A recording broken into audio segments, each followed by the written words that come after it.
Hello everybody, Drifty here from Driftwood Gaming, and I got a special request from somebody in the YouTube comments, and he wanted me to explain how the spark system works in Final Fantasy XI now. So basically, you want to, when you come in, you get back into the game, you want to go to Bestock Markets. Of course, every main city has its own area, but I'm from Bestock, and this is where I went to start the whole spark system. You want to go to Bestock Markets at E11, and it's right next to the South Gustenberg Gate. And you're going to talk to this NPC called Isakov, and he'll walk you through a couple easy quests, and he'll give you your first Sparks mission. And you'll have to go outside the gate and I think kill something, or maybe open certain chests, and then you talk to him again, and then it unlocks all of them that you can use. So basically, you open up your menu and you go to quests, and you'll see that you have records of imminence, and that ROE is how you accept quests to start accumulating sparks. Also, you'll see Unity Accolades underneath that. Right after you complete your first records of imminence quest and you're allowed to start collecting sparks, talk to Igsley right here, and he'll ask you to pick a Unity. And a Unity, you can think of it just like an in-game guild, and if you press down Alt and U, then you can talk to everybody who's in your Unity. I've chose a Yame, but I'll probably switch it later to Aparuru. You can switch it, but it just takes one more tally, so sometimes it could take, I think, up to a week to switch.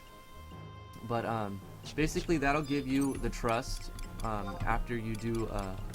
I don't know if you have to complete one Unity mission, or if just one day has to pass, or one tally has to pass, but you'll get the Unity Commander trust, and you can switch that out by switching Unities. But talk to Isakov, and you can spend your sparks, and he offers all kinds of things, different items. Of course, all of these, the instant warp, instant re-raise, you get those everywhere.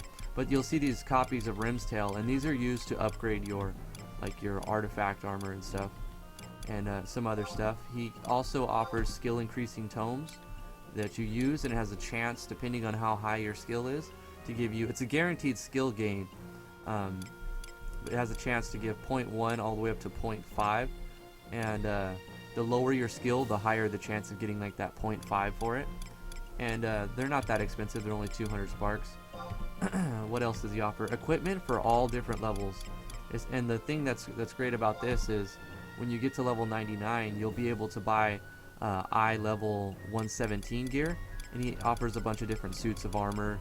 And then you keep going down to the next page, and you'll see eventually he's going to start offering weapons. And you'll use this stuff for a long time until you get enough pieces to actually make a suit of I-19 gear. So how do you get sparks? Well, you can get sparks in a myriad of different ways. It's easy to get sparks, actually, because a lot of them are repeatable.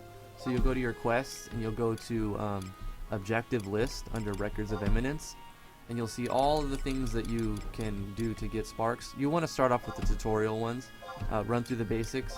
Like, so for this one, you've got to speak to one of these people, and then you complete it.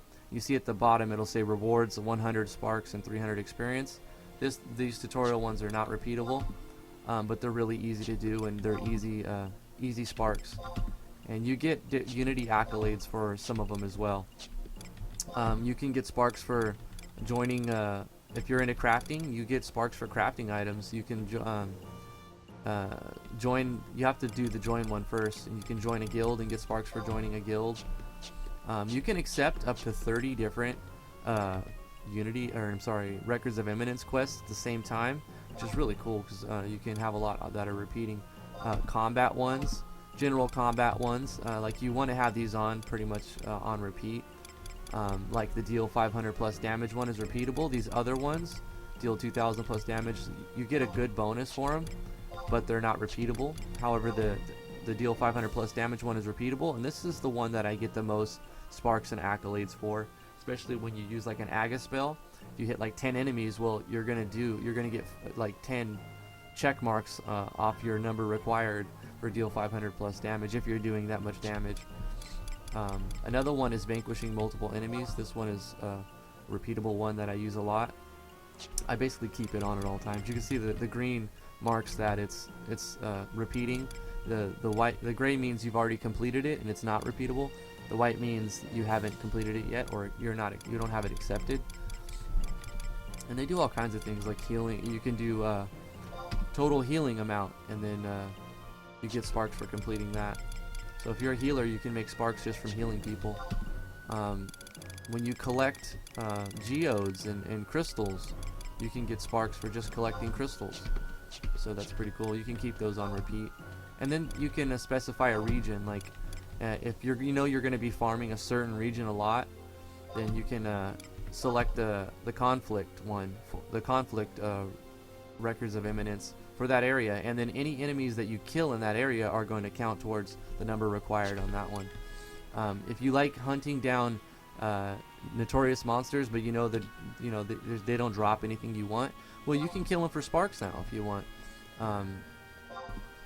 It's a pretty cool way. Those are subjugation.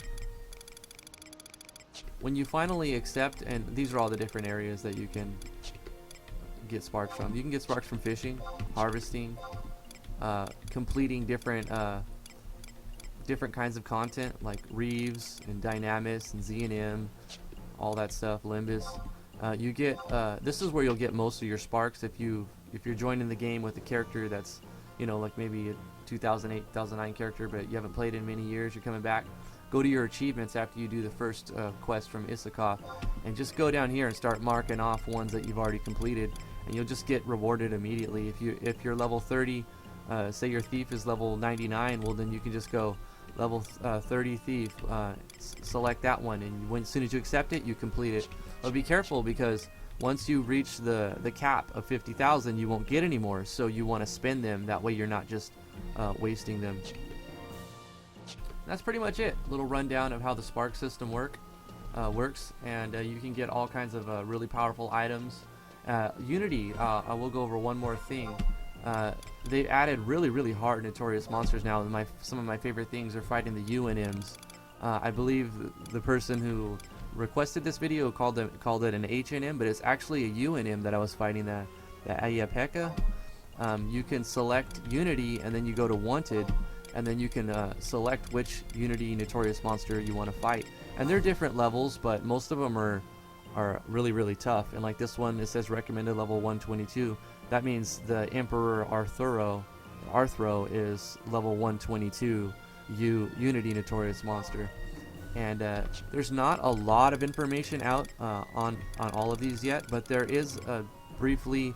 It'll give you like what are the main drops that you can get from the coffers. When you beat these Unity notorious monsters, you don't get they don't drop like traditional notorious monsters. They drop a coffer, and anybody who's on that Unity subjugation will get a coffer. So everybody has the same chance to get loot. You don't have to worry about rolling for loot. You're not going to guarantee that. It's no guarantee you'll actually get the item you're looking for, but you get a coffer, and you at least get a chance for spending your Unity accolades.